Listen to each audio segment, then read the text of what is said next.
প্রস্তাবিত বাংলাদেশ জ্বালানি রূপান্তর নীতি 2024 বাস্তবায়ন এবং এই নীতির আলোকে জ্বালানি খাত সংস্কার ও জ্বালানি অপরাধীদের বিচারের গণদাবিতে জয়পুরহাটের মানববন্ধন ও জেলা প্রশাসকের কাছে স্মারকলিপি প্রদান করেছেন consumer association of Bangladesh cab.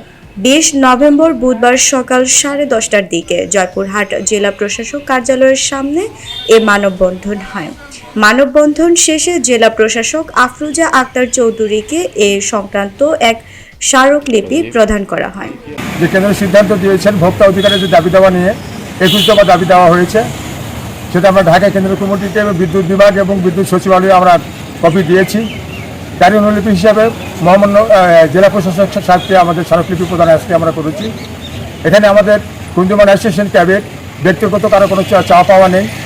ভোক্তাদের অধিকার নিশ্চিত করার জন্য এই কনজিউমার অ্যাসোসিয়েশন বাংলাদেশ ক্যাব সংগ্রাম চালিয়ে যাচ্ছে এবং আমার জয়পুরহাট কমিটি যারা উপস্থিত হয়েছেন সকলকে আমি উপস্থিত হওয়ার জন্য ধন্যবাদ জানাই এবং আগামীতে আমরা যেন ভোক্তার স্বার্থ যদি কোথাও লঙ্ঘন হয় তাহলে এই বিষয়ে আমরা যেখানে আসি না কেন আমরা সরাসরি জেলা প্রশাসকের সামনে সম্মুখে উপস্থিত করব এবং আমি পাশাপাশি অনুরোধ রাখবো আজকের এই মানববন্ধনের ইয়াতে সবাই আমরা একটা শিক্ষা গ্রহণ করব যে আজকে এই আমাদের দেশ আমরা যদি সকলেই সমৃদ্ধভাবে যদি শ্রম দেই, সবভাবে যদি চলি, তাহলে হয়তো আগামী দিনে আমাদের দেশ সামনের দিকে এগিয়ে যাবে, আমরাও ভালো থাকবো।